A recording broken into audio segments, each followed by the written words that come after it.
All the engineers. आजकल आपके group पे और आपके स्टेटस पे एसएससी और रेलवे छाया हुआ है ना। सही है। देखिए जैसे अभी गेट का एग्ज़ाम होने वाला है, तो अभी तो फॉर्म भी नहीं भराया है, लेकिन उसका सारा जो मतलब डिटेल है, फॉर्म भरने की डेट 14 सितंबर से है, कब लास्ट डेट है, ऑनलाइन पेमेंट की क्या लास्ट डेट है, एग्ज़ाम कब होगा, रिजल्ट कब आएगा, एवरीथिंग सब कुछ दे चुका है, ऑलरेडी दे चुका है। जब गेट ये एजेंसी जो है वो ये कर सकती है, तो अदर एजेंसी ऐसा क्यों नहीं करती है?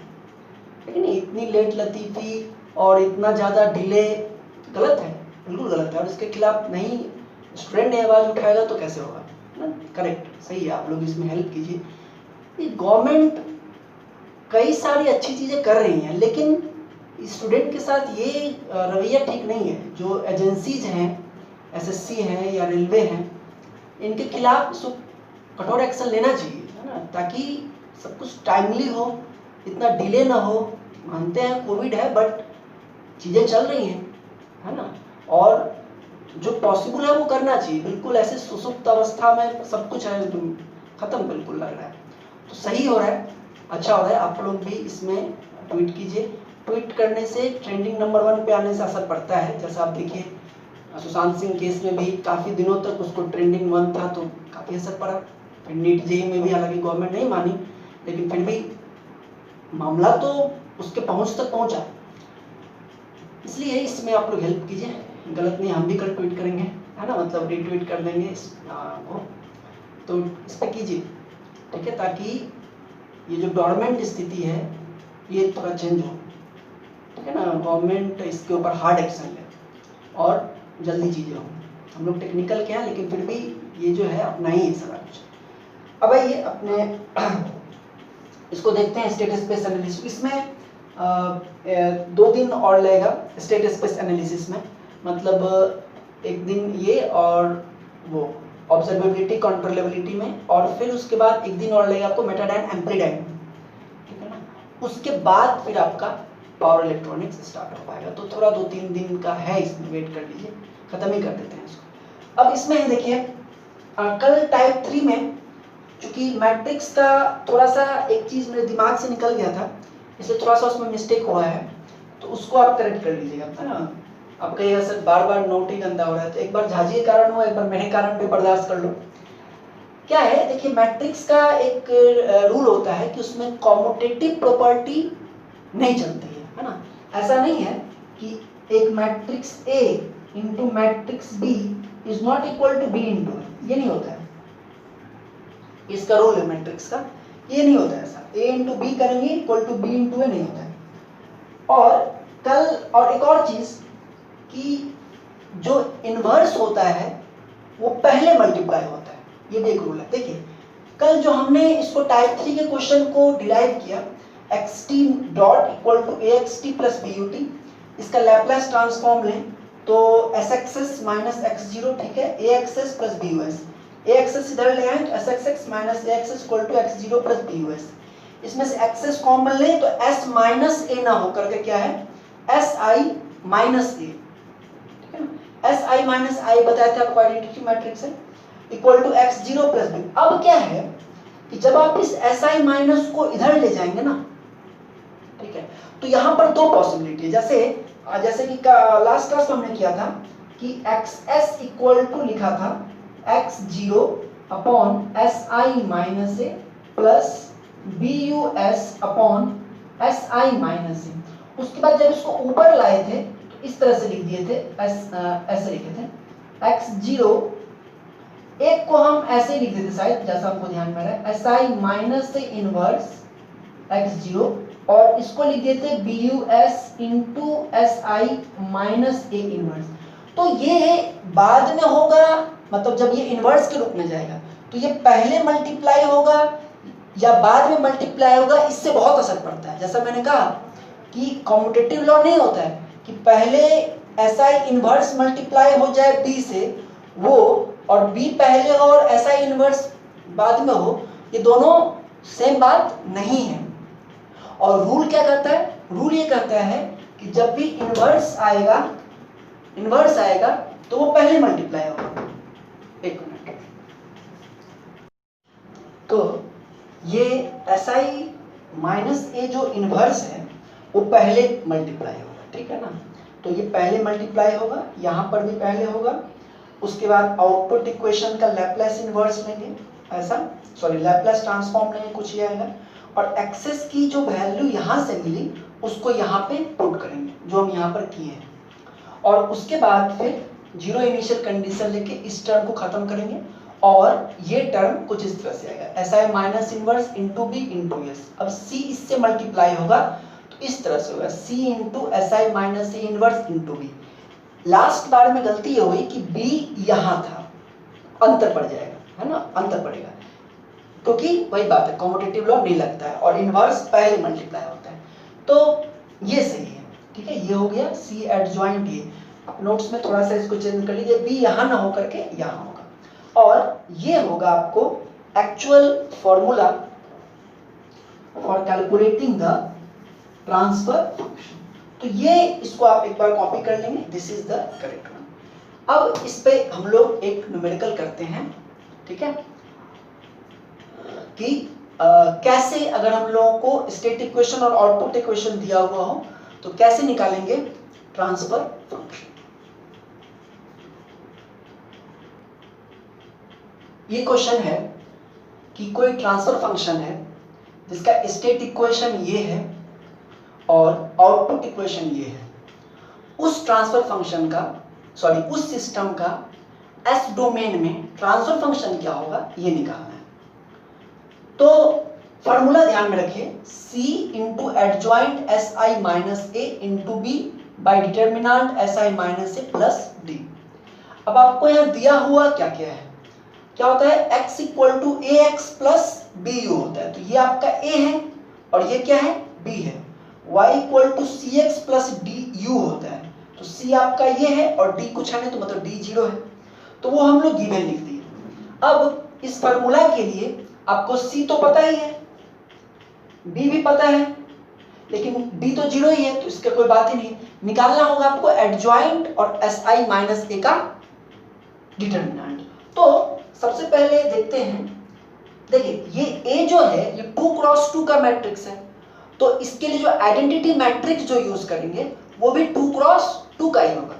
तो SI माइनस ए क्या होगा, है ना, मैट्रिक्स SI माइनस ये हो जाएगा S इंटू 2 क्रॉस 2 का मैट्रिक्स माइनस ए, तो मतलब -2 -3 -4 और 2। तो ये आप देखिए, ये यहाँ मल्टीप्लाई होगा S, यहाँ मल्टीप्लाई होगा S, और दोनों को सब्ट्रैक्ट करने पर फाइनल जो मिलने वाला है वो जाएगा S plus 2, S minus of minus 2, यहाँ पर हो जाएगा 0 minus of minus plus 3, 0 minus of minus plus 3, फिर 0 माइनस ऑफ माइनस प्लस 4 और S माइनस 2, ठीक है। ये हो गया आपको SI माइनस ए। अब इस SI माइनस ए का आपको एक बार एडजॉइंट निकालना और एक बार इसका मॉड निकालना है। तो एडजॉइंट निकालने का तरीका आप लोग पढ़े होंगे मैट्रिक्स में, ऐसे तो आप लोग पढ़े ही होंगे कि पहले क्या करते हैं, इसका कोफैक्टर निकालते हैं, है ना, और उसके बाद उसका ट्रांसपोज लेते हैं, वही होता है।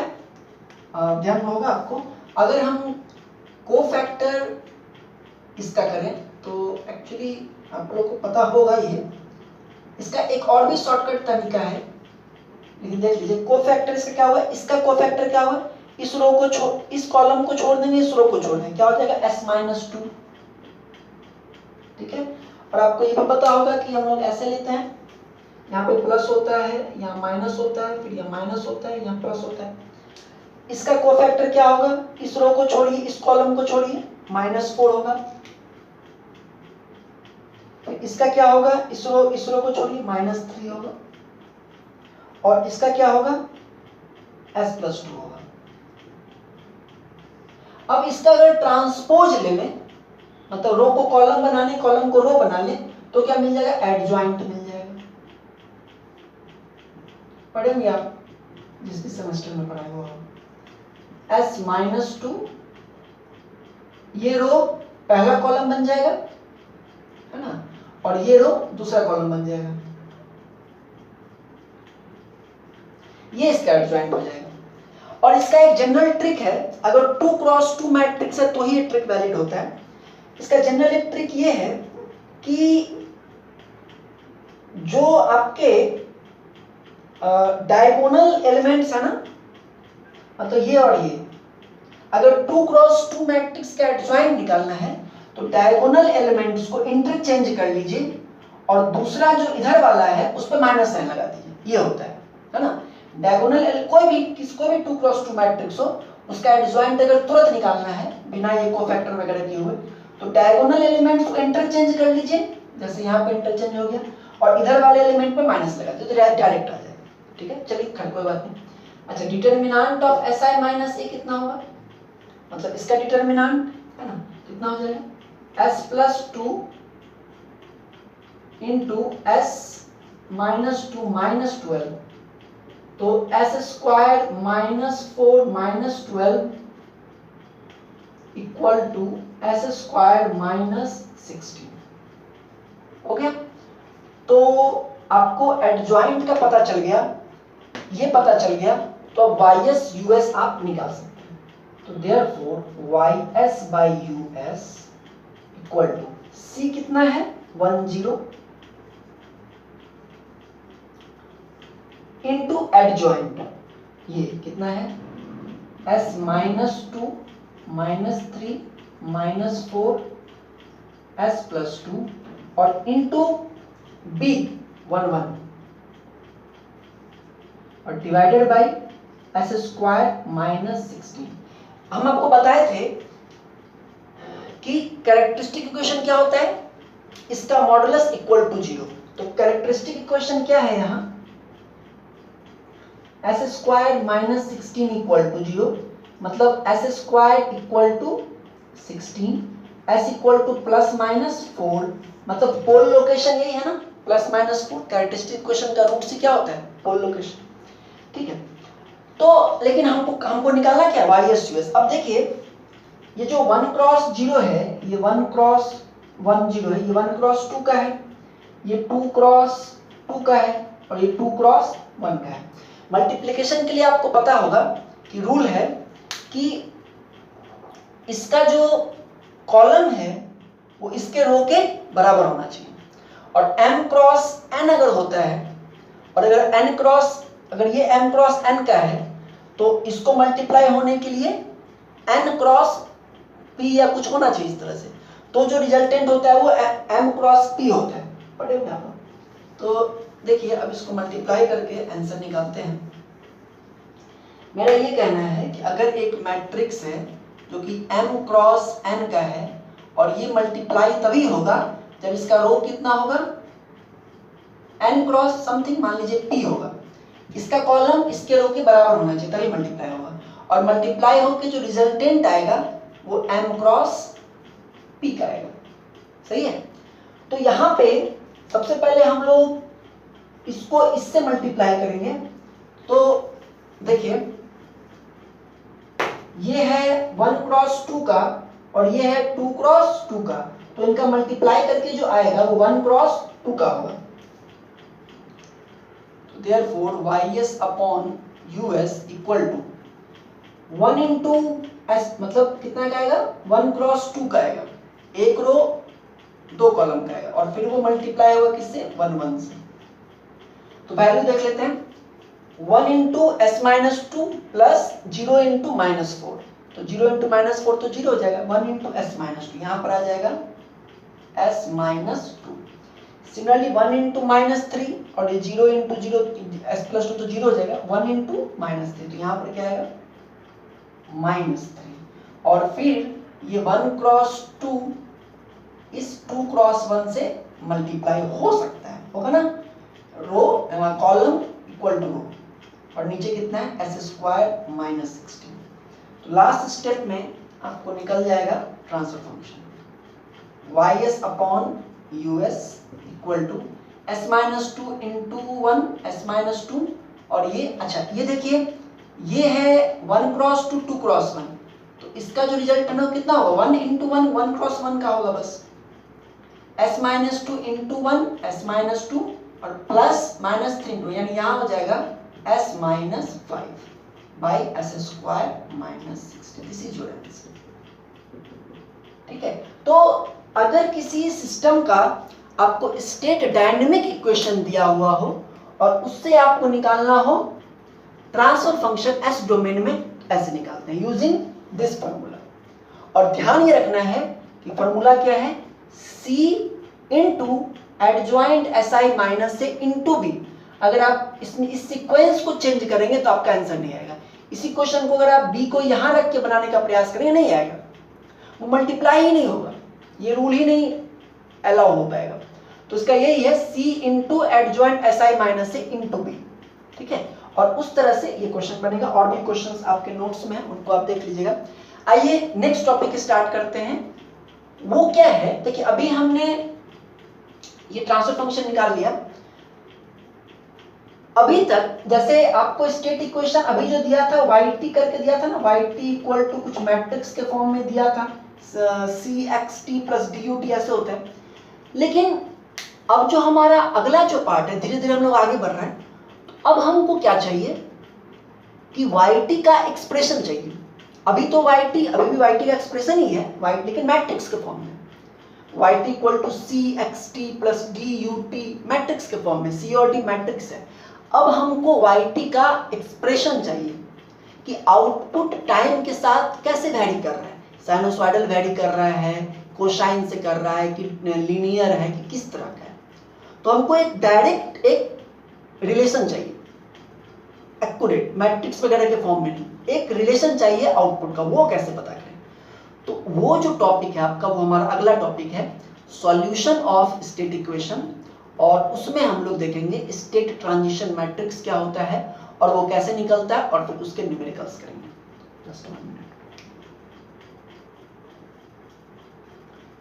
Solution of state dynamic equation, जैसे मैंने कहा इस टॉपिक का पर्पस है, इस टॉपिक का पर्पस है कि आउटपुट सिस्टम की आउटपुट का एक इक्वेशन निकालें। अभी तक तो आउटपुट का इक्वेशन मैट्रिक्स के टर्म्स में था, लेकिन अब उसका एक आउटपुट निकालें, जनरल आउटपुट। तो उसके लिए क्या करते हैं, जैसा कि हमको पता है कि yt इक्वल टू होता है cxt प्लस dut। तो इसके लिए आउटपुट को निकालने के लिए सबसे इंपॉर्टेंट है कि xt का वैल्यू पता चले। और xt क्या है, स्टेट वेरिएबल। और स्टेट वेरिएबल क्या होता है, आउटपुट जिस पे डिपेंड करता है, एक्सेप्ट इनपुट के अलावा जिन चीजों पे आउटपुट डिपेंड करता है, स्टेट वेरिएबल वही। तो स्टेट वेरिएबल xt की वैल्यू पता करने के लिए एक काम करते हैं। पहले हमको तो xt डॉट का वैल्यू पता है, xt डॉट या change in xt equal to axt plus but। इसका एक बार फिर लैप्लास लेते हैं, तो sxs minus x0 equal to axs plus bus। ठीक है, फिर यहाँ से a को इधर ले गए, एक्सेस कॉमन लिए, si माइनस से equal to x0 plus bus। फिर इनवर्स इधर लाएंगे तो पहले मल्टीप्लाई होगा si a inverse x0 plus si a inverse bus। अब जब इनका हमको क्या चाहिए, xt चाहिए इसमें पुट करने के लिए, तो इसका अगर हम लोग लैप्लास इनवर्स लें तो क्या हो जाएगा, ये हो जाएगा लैप्लास इनवर्स इसका into x not Laplace inverse इस पूरे का। आपके मन में ये क्वेश्चन आएगा कि इसके केस में सिर्फ इतने का क्यों लिए, इसको बाहर क्यों रखे, और इसमें इस पूरे का लैप्लास इनवर्स क्यों ले रहे। एक्चुअली x नॉट जो है, जैसा कि आपको पता है, किसी बीच के टाइम का वैल्यू है ना। तो ये जो होता है कांस्टेंट होता है, कांस्टेंट का लैप्लास इनवर्स होता है क्या, नहीं होता है। 1 का 1 बायस होता है, 1 का फिर लैप्लास इनवर्स क्या होगा। तो इसलिए इसको बाहर रखा गया, और ये जो b है ये इसके साथ us के साथ मल्टीप्लाइड है, इसमें s के टर्म्स हैं, इसलिए इस पूरे को इसमें दिया गया। तो ये जो इक्वेशन है xt equal to Laplace inverse si minus से inverse into x not plus Laplace inverse whole, ये कंप्लीट एक्सप्रेशन है। इसमें से इसको नाम दिया गया, जो पहला वाला पार्ट है द फर्स्ट टर्म, ये Laplace inverse si minus a inverse x0, इसको कहा जाता है zero input response. Zero input response करने का मतलब ये है कि ये जो आया है इनिशियल कंडीशन से आया है ना। मतलब जैसा हमने देखा था फर्स्ट क्लास में कि ब्लॉक को हम लोग पुल कर रहे हैं और बीच के किसी पॉइंट पे जितना डिस्टेंस कवर कर लिया वो x नॉट होता है t नॉट पर, है ना। तो वो तो पहले से करके आ गया, तो वो उसका इनिशियल कंडीशन है। जैसे मान लीजिए कि कोई कैपेसिटर है, उसको पहले हमने 6 वोल्ट से चार्ज किया, तो उस पर कुछ वोल्टेजेस आ गए, कुछ चार्जेज आ गए, वो उसका इनिशियल कंडीशन हुआ। अब उस कैपेसिटर को उठा करके 12 वोल्ट के क्रॉस ला रहे हैं, तो क्या उसका पहले का सब चार्ज खत्म हो जाएगा? वो तो रहेगा ही, वो उसका इनिशियल कंडीशन है। और अब कितना आएगा उस पर चार्ज, वो उस 12 वोल्ट के हिसाब से एक्स्ट्रा और आएगा। पहले 6 वोल्ट से चार्ज था, 12 वोल्ट से चार्ज हो रहा है, तो पहले से जो उस पर चार्जेस थे वो उसके इनिशियल कंडीशन आएंगे, और अब जो उस पर चार्ज आएगा वो अब इस नए इनपुट के कारण आएगा, है ना। तो xt जो है उसमें दो कंपोनेंट है, एक है पहले से जो इनिशियल कंडीशन है उसका, और दूसरा जो इनपुट के कारण है उसका। तो पहला वाला जो टर्म है वो है जीरो इनपुट रिस्पांस, बिना किसी इनपुट, मतलब इनिशियल कंडीशन ZIR। और इसमें ये जो टर्म है this Laplace inverse SI minus से inverse, this is called state transition matrix. State transition matrix, और कभी कभी सिर्फ ये भी निकालने के लिए पूछ देता है, ठीक है। हालांकि इसका पूरा प्रोसेस क्या है वो देखेंगे। तो स्टेट ट्रांजिशन मैट्रिक्स, और इसको रिप्रेजेंट करते हैं phi t से, ठीक है, phi t से रिप्रेजेंट करते हैं, ओके। और जो दूसरा टर्म है ये वाला, इसको नाम देते हैं जीरो सिस्टम रिस्पांस, और ये किसके कारण है? इनपुट के कारण, यूएस के कारण, ठीक है। और ये पूरा का पूरा है। अब जैसे कि इस पूरे को नाम दिए हैं phi t, तो सिर्फ ये बीच वाला क्या होगा, इस पूरे का अगर हम लैप्लास ट्रांसफॉर्म ले लें तो कट जाएगा, सिर्फ ये बचेगा। तो phi t का लैप्लास ट्रांसफॉर्म लेंगे तो क्या कहेंगे उसको, phi s। तो सिर्फ इसको SI माइनस से इनवर्स को phi s कह सकते हैं, जो यहाँ पर आपको लिखा होगा, ठीक है ना। लैप्लास इनवर्स को phi t करते हैं, तो लैप्लास इनवर्स हटा दें तो इसको क्या कर सकते हैं, phi s। तो जनरल रिप्रेजेंट करने का तरीका ये भी है, xt equal to phi t into x naught x0 plus Laplace inverse phi s into bus। अब कहानी यहाँ खत्म नहीं होती, हमारा पर्पस था yt निकालना। तो इसका पूरा प्रोसेस ये होता है कि पहले आप xt निकालिए, और xt निकालने के लिए सबसे पहले SI माइनस a निकालिए, ठीक है। फिर उसका इनवर्स कीजिए जो आप देख रहे हैं, फिर उसके बाद ZIR निकालते हैं, पहले जीरो इनपुट रिस्पांस, वो क्या हो जाएगा, लैप्लास इनवर्स करेंगे, इनवर्स का फिर लैप्लास इनवर्स करेंगे, और उसमें मल्टीप्लाई करेंगे x0 से, x0 दिया रहेगा आपको, x0 से, तो वहां से ZIR आ जाएगा। उसके बाद फिर ZSR निकालना होगा, वो कैसे निकलेगा, उसके लिए जो SI इनवर्स आया उसको 20 से मल्टीप्लाई करेंगे, ये सब आपको दिया रहेगा, और 20 से मल्टीप्लाई करने के बाद फिर उसका इनवर्स लेंगे, तो वो हो जाएगा ZSR। फिर दोनों को ऐड करेंगे तो आपको क्या निकलेगा, XT निकलेगा, और फिर XT को इसमें पुट कर देंगे तो YT निकल जाएगा। तो काफी लेंदी है ना।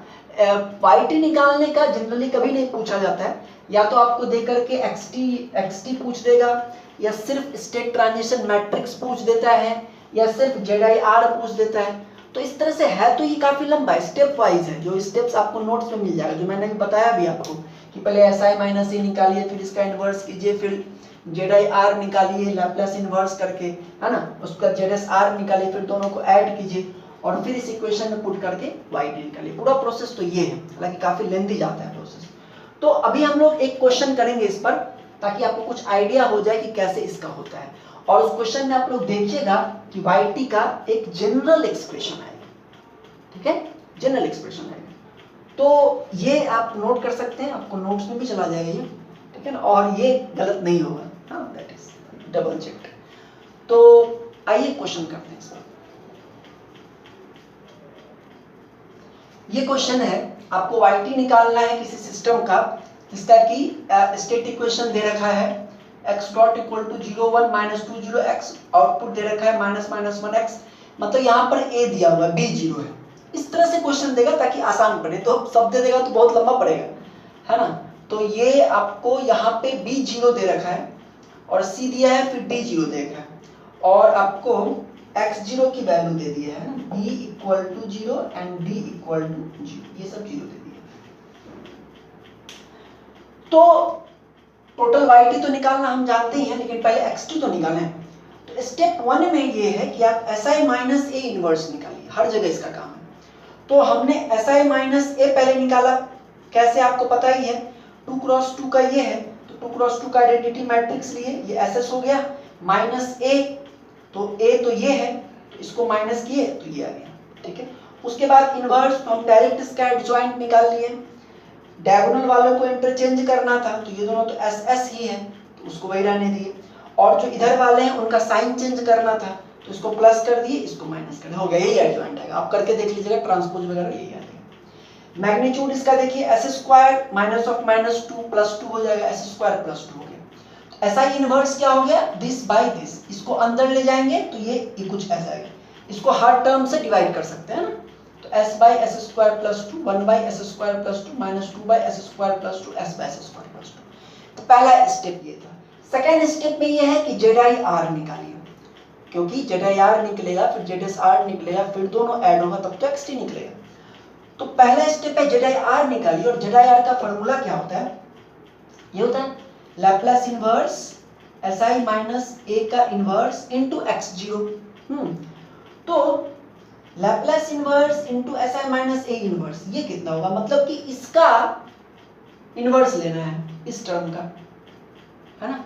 तो हर एक का इनवर्स हो, है ना, इस पूरे का इनवर्स लेना है, मतलब हर एक टर्म का इनवर्स लेना है। तो ये क्या होगा, ये something s upon s square plus omega square दिख रहा है, क्या होगा इसका, ये रूट अंडर 2 का होल स्क्वायर दिख रहा है, तो cos root 2t, cos root 2t, control system में लैप्लास भी है जो पढ़ चुके हैं, इसलिए उसको रिवीजन भी करना होगा आपको। तो cos रूट 2t, ये 1 बाई s स्क्वायर प्लस 2, तो रूट 2 से मल्टीप्लाई करें, रूट 2 से डिवाइड करें, तो ये omega upon s square plus omega square का फॉर्म आ जाएगा, साइन रूट 2t वाला, तो 1 by root 2t sign root 2t। यहाँ पे माइनस 2 है, बाहर निकाल लीजिए, 1 रखिए, फिर रूट 2 से मल्टीप्लाई कीजिए, रूट 2 से डिवाइड कीजिए, फिर रूट 2 से 2 डिवाइड हो जाएगा, यहाँ आ जाएगा minus root 2 sine root 2t, और ये कॉस रूट 2t। तो ये आप घर पे कर सकते हैं, हमको पता है। अब ZIR निकालने के लिए इसको मल्टीप्लाई करना है किससे, x0 से, तो आइए वो काम करते हैं हम।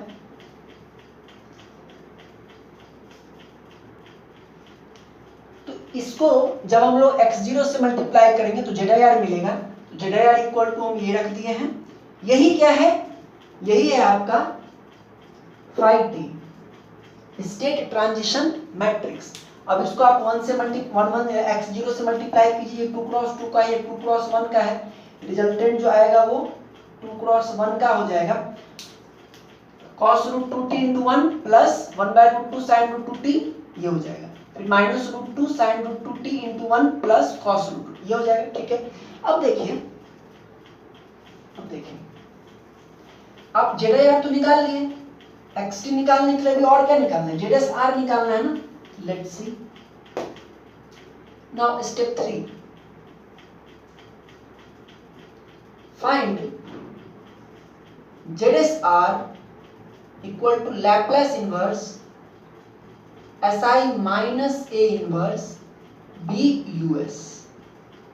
तो B की वैल्यू तो 0 है, since B equal to 0 therefore ZSR equal to 0। B की वैल्यू चूंकि 0 है, सो ZSR इक्वल टू 0 है। अब स्टेप 4 में find XT equal to ZIR plus ZSR। तो therefore XT equal to ZIR, यानी cos रूट 2t प्लस, ये साथ में ही है, plus 1 by root 2 sine root 2t, और नीचे है minus root 2 sine root 2t plus cos root 2t। This is your XT। अब YT क्या होता है, देखिए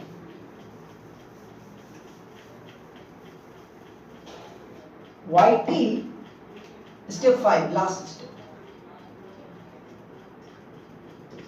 फाइंड